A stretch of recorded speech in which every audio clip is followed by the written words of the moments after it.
Assalamualaikum warahmatullahi wabarakatuh. Jumpa kembali pada podcast yang kedua di Bermuara Podcast. Dan kali ini alhamdulillah hari ini kita kedatangan tamu agung.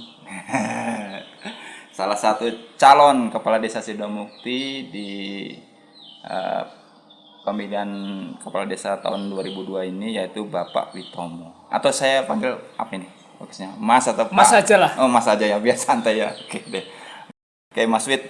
Siap. Jenengan salah satu apa ya? Salah satu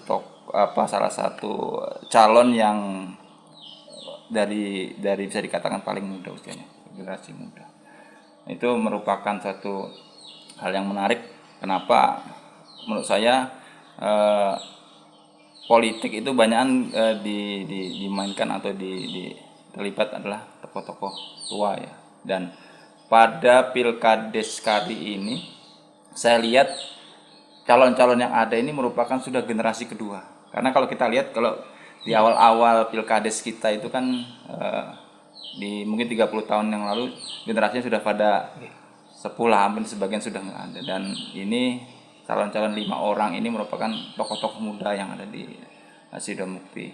Nah, apa yang menjadi motivasi terbesar dari Mas Witomo untuk maju ke menjadi pilkades kali ini?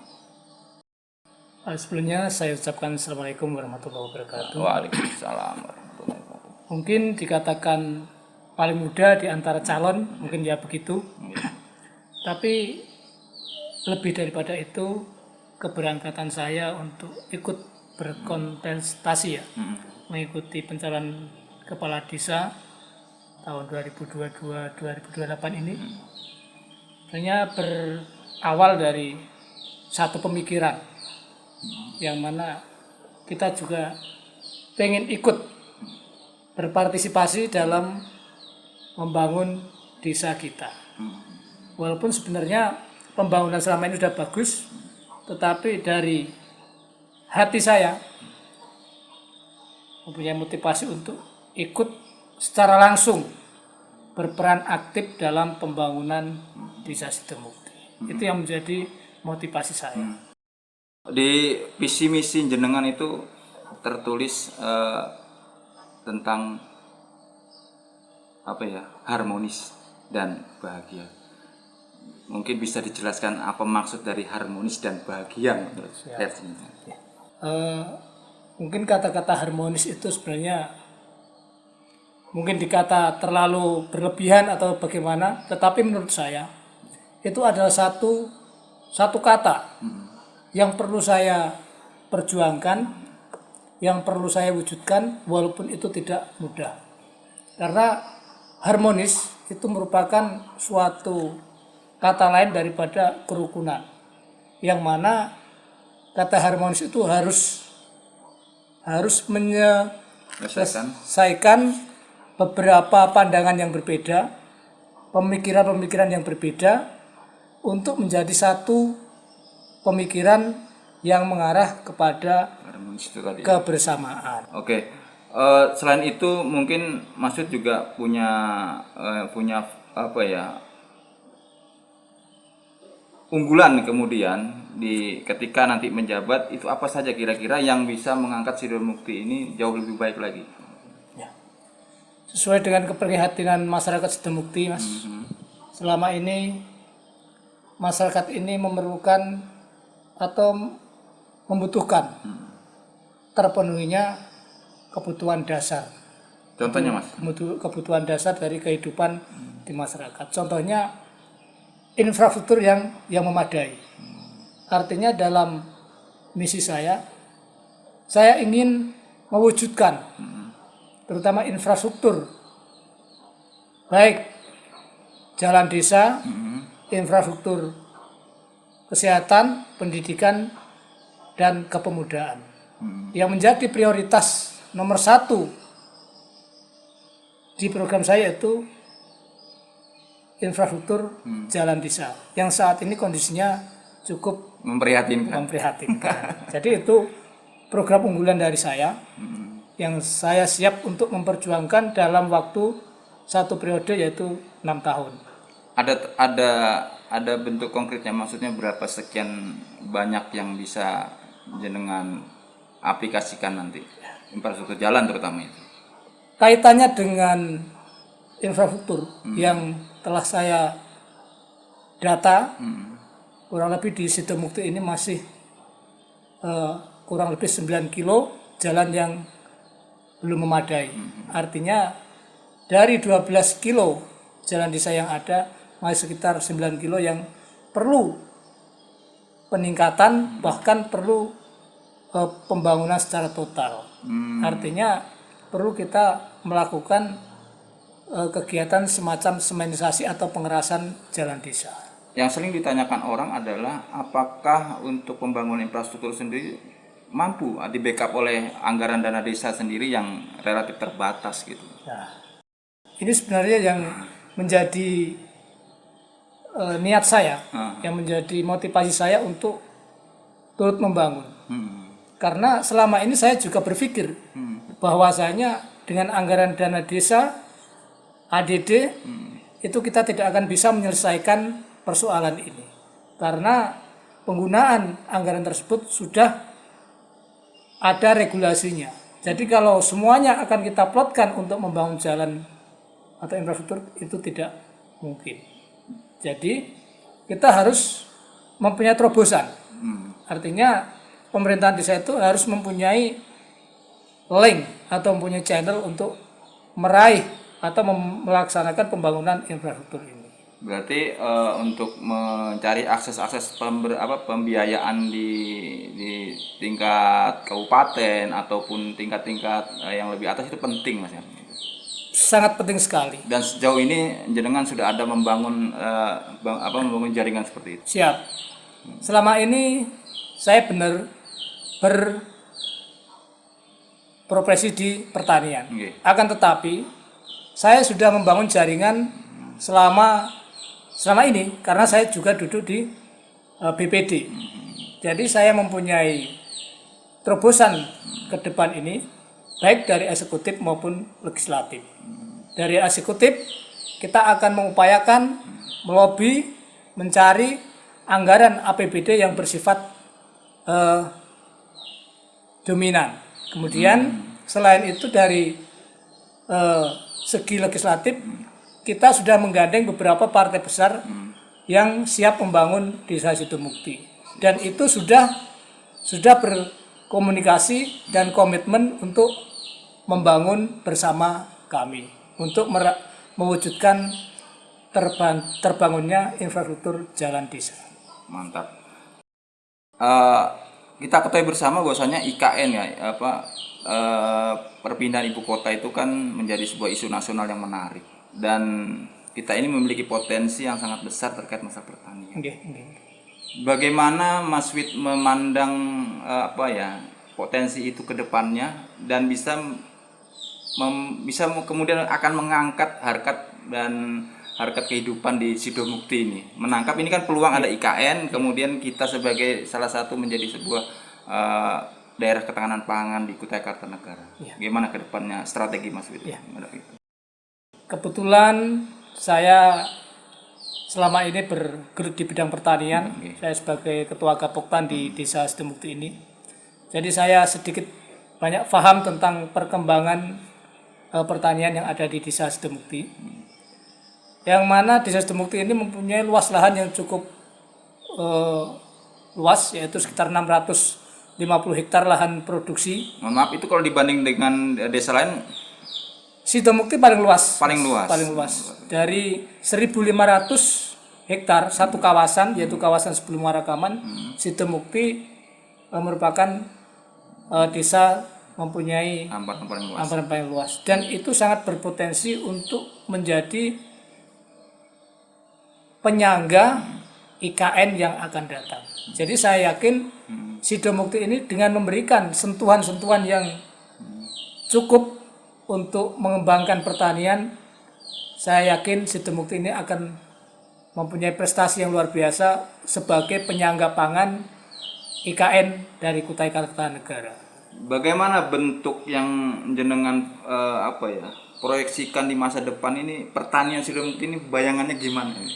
Satu Mas, Ah, satu. hmm, Petani harus tersedia infrastruktur yang memadai di kawasan pertanian. Pertama, jalan usaha tani yang memadai. Kemudian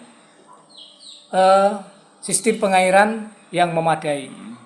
Kemudian didukung dengan peningkatan kualitas dan kuantitas produksi hasil panen di Desa Sidomukti. Kalau itu sudah terpenuhi, insya Allah Sidomukti akan benar-benar menjadi desa yang menjadi penyangga untuk IKN ini khususnya dari Kutai Kartanegara.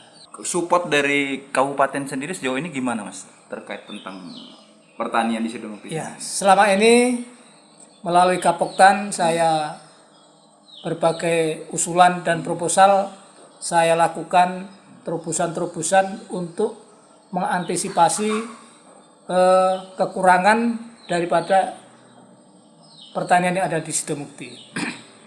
Yang pertama dari infrastruktur, untuk tahun ini saja Desa Sidomukti mendapatkan kucuran dana untuk infrastruktur jalan usaha tani itu sepanjang 2,5 kilo.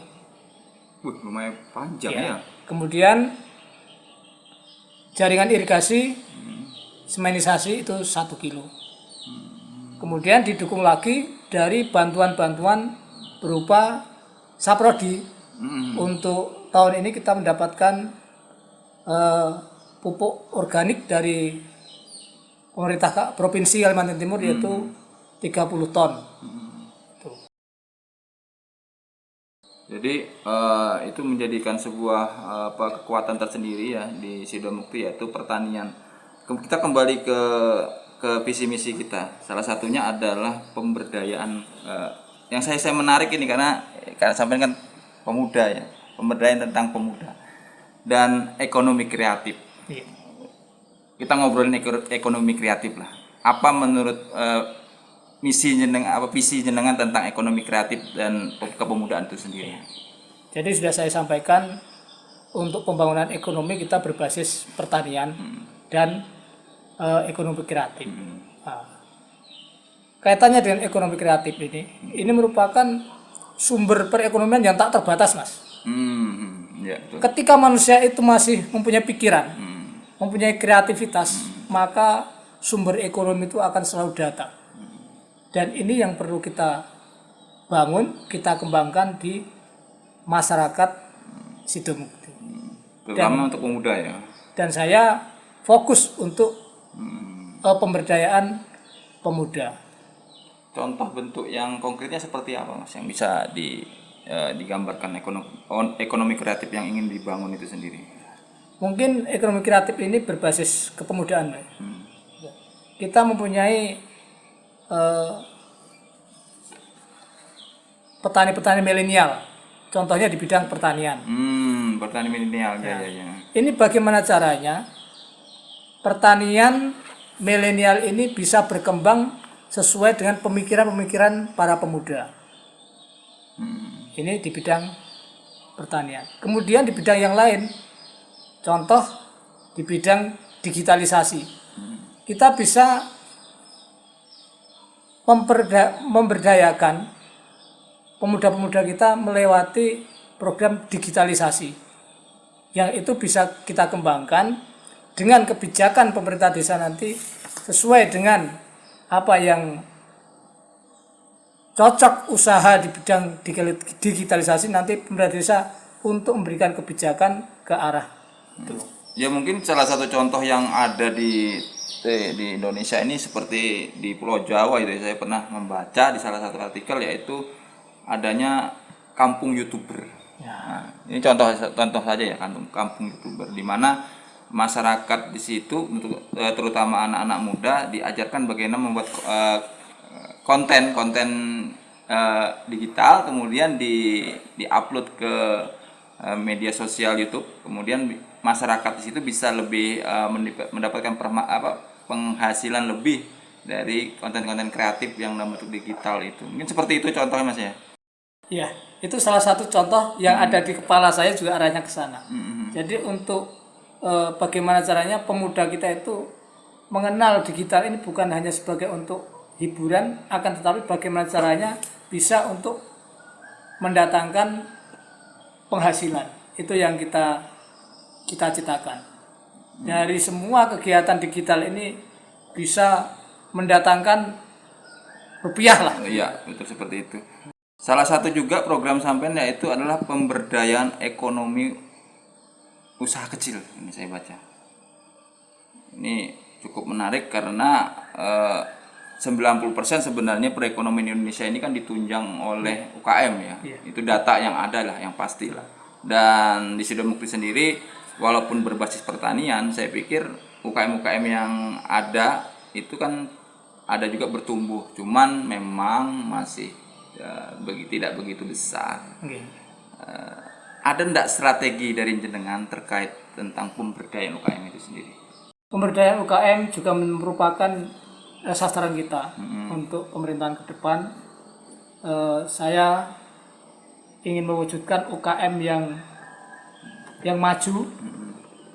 Kita awali dari sentuhan kebijakan pemerintah desa untuk memberikan fasilitas kepada para pengusaha kecil menengah. Dengan kita berikan kemudahan dalam permodalan, kemudian kita bina dalam hal teknik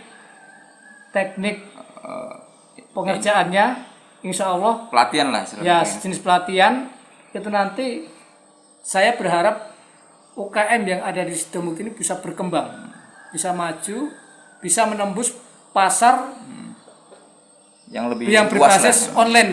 Oh gitu. Iya, Jadi kita- jadi jualnya di online ceritanya. Oh, Ya. mantap. Jadi kita mengikuti zaman ya, mengikuti zaman. Artinya ketika pemasaran ini sudah lesu pemasaran tradisional, Iya, tentu betul. kita harus mengikuti pemasaran digital.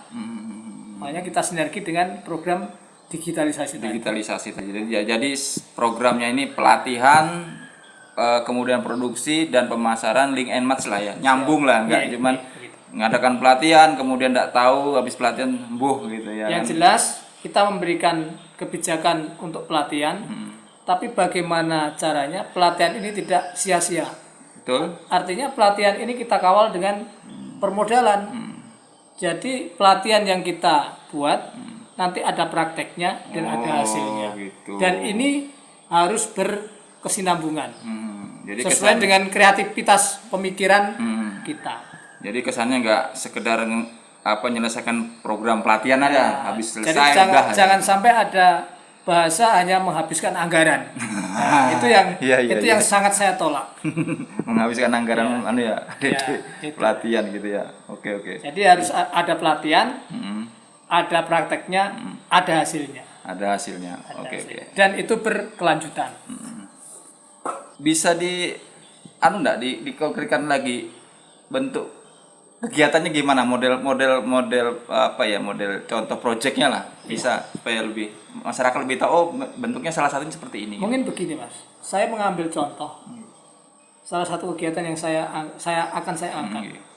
Saat ini saya membina KWT Mas ya. KWT ya. KWT, kelompok wanita tani. Mereka kita arahkan untuk berusaha di bidang pengolahan pangan. Jadi ada di situ pembuatan telur asin. Telur asin. Nah, dari proyek itu kita akan realisasikan anggaran untuk pertama ini bagaimana sih supaya kita itu tidak beli bahan bakunya. Artinya kita harus modali satu keluarga berapa ekor itik. Berapa ekor itik, kemudian nanti telur yang dihasilkan dari masing-masing keluarga tadi dikumpulkan untuk dikelola bersama, kemudian dijadikan telur asin. Jadi modal yang pertama kita berikan itu akan berkelanjutan Mas. Jadi tidak diberikan modal uang dalam bentuk nanti untuk dibelikan telur, tapi lebih kepada yang Bahan awalnya. Jadi prosesnya itu nanti akan terintegrasi. Jadi usaha nanti yang timbul bukan hanya telur asin, Mas. Iya. Kita akan sediakan semacam mesin pentas telur. Jadi dari situ kita akan kawal mulai pelatihannya sampai produksinya. Jadi setelah ini berhasil menelurkan telur, sebagian kita asinkan, sebagian kita tetaskan. Dan ini mempunyai nilai ekonomi yang luar biasa. Sebenarnya ini menariknya apa ya? Karena ini kan dari apa ya, bagian yang yang lain lah daripada pertanian di Sidomukti ya. Ada kemudian mengembangkan sedikit peternakan lah, menjadi salah satu nilai tambah ekonomi dalam rumah tangga ya, seperti itu. Ini merupakan strategi yang saya bisa menarik untuk dijual nanti ke depan.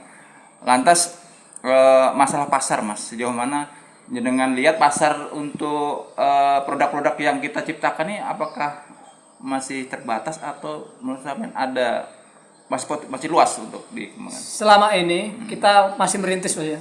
Tetapi saya melihat potensi ke depan ini luar biasa. Karena apalagi ketika nanti IKN itu benar-benar terwujud. Ada orang banyak yang datang ke Kalimantan. Nah, itu potensi yang sangat besar untuk kita mengembangkan pasar kita. Siap. Jadi mulai sekarang kita rintis produksinya. Ketika nanti kita sudah berproduksi, maka pasar otomatis sudah tersedia. Jangan sampai nanti begitu pasarnya tersedia, kita malah gagap ya, belum siap. Akhirnya orang luar yang bermain di situ ya kan. Betul. Jadi kita nanti akhirnya bingung. Ini mau bagaimana, orang sekian banyak kita belum punya produk. Saya membayangkan sendiri kalau misalnya orang IKN itu, ada pegawainya IKN itu kan ada sekitar mungkin ya katanya Pak Presiden itu sampai 200.000 orang. Nah, itu kalau makan telur aja itu sudah berapa yang perlu disiapkan itu? Itu. Sementara yang kita siapkan saat ini masih kurang. Itu baru satu bidang loh ya. Telur. Belum telur ini satu contoh. Masih banyak bidang yang lain yang akan nanti kita kembangkan. Ini kalau kita belum siap, kayaknya nanti ya itu tadi akan diambil yang lain lah menurut saya. Potensi seperti ini. Jadi ini program ini bukan untuk petani saja, tapi semua kalangan masyarakat bisa melakukan. Jadi concern kita atau Mas Witomodi ke depan salah satunya pemberdayaan UKM ini merupakan sebuah sebuah fokus lah dalam pembangunan ke depan ya Mas ya. Selain pertanian, UKM yang kita angkat. Oke, saya akan mengangkat juga terkait tentang ini masih pemuda Mas. Karena sampai pemuda, jadi saya tanyakan pemuda juga terkait tentang pemberdayaan anak muda di bidang olahraga Mas. Ini ada nih. Jadi pembangunan, pengadaan sarana prasarana pemuda dan olahraga. Saya dulu pernah ada ide untuk bagaimana sih mencari bibit-bibit olahragawan di Sidomukti. Salah satunya mungkin ya kita sudah punya klub olahraga seperti sepak bola. Cuman kan generasi-generasi penerusnya kan perlu dikembangkan. Ada kemungkinan enggak ya di masa yang akan datang kita ini punya sekolah bola Mas, maksud saya bisa enggak kira-kira ada bayangan enggak bikin sekolah bola dalam artian bisa mencari bibit-bibit unggul nanti. Jadi melihat sejarah persepak bolaan di Sidomukti Mas. Dulu ketika zaman di era saya lah, itu Sidomukti itu mencapai kejayaannya. Wih. Iya. Namun di saat itu juga meredup. Karena apa? Sentuhan-sentuhan dari pihak-pihak terkait ini belum ada. Nah, dari kompetisi di bulan Agustus tadi, saya merasa ada sentuhan, di mana memang kita saatnya harus memperhatikan pemuda kita di bidang olahraga, terutama sepak bola. Kemarin teman-teman kita, adik-adik kita ikut dalam Open Sumbersari itu. Jadi mereka cukup bersemangat dan kayaknya dengan sentuhan-sentuhan yang baik, saya yakin mereka bisa mencapai prestasi. Nah, itu juga tidak lepas dari kebijakan pemerintah desa dalam menangani eh, hal tersebut. Kaitannya dengan klub, saya juga mempunyai impian untuk Sidomukti itu mempunyai klub yang kuat. Artinya ya tetap diadakan pelatihan-pelatihan yang memang berbasis pendidikan, gitu ya, berbasis pendidikan. Iya, karena kalau dia dalam tanda kutip sekolah bola itu kan merupakan pendidikan sepak bola yang terstruktur ya, teratur dan memiliki kompetensi, dan pelatihnya sendiri mungkin ada sertifikasinya. Minimal itu kalau PSSI itu kan sertifikasi D ya untuk PSSI. Pelatih sekolah sepak bola itu, dan harapan besar mungkin tidak cuma saya, masyarakat ya bisa digali lebih dalam terkait bagaimana kita nanti untuk mengembangkan bibit-bibit baru dalam persepak bolaan di Sidomukti, seperti itulah. Artinya gini Mas, saya yakin desa ini akan hidup ketika pemuda itu berkontribusi untuk desa. Artinya bagaimana cara mereka berkontribusi? Ya pertama dengan hobi, kemudian dengan kewirausahaan yang mereka miliki. Karena pemuda ini saya lihat mereka rela berkorban untuk desanya walaupun tidak ada iming-imingnya. Itu yang Tapi kan mungkin karena hobi itu Mas. Ya. Hobi itu kan sesuatu yang dari dalam hati ya. Akhirnya dari hobi itu bisa mengangkat Mas, bisa mengangkat martabat desa. Gitu. Itu dari hobi dan dari hobi lah. Iya. Mereka bisa mengangkat. Karena orang kalau sudah hobi itu biarpun capek nggak dibayar, Betul. tetap dikerjakan. Namanya hobi ya kan. Tapi kalau misalnya motivasinya sudah pertama cari uang ya Ya. susah. Tapi karena hobi ya jalan seperti itu ya. Oke.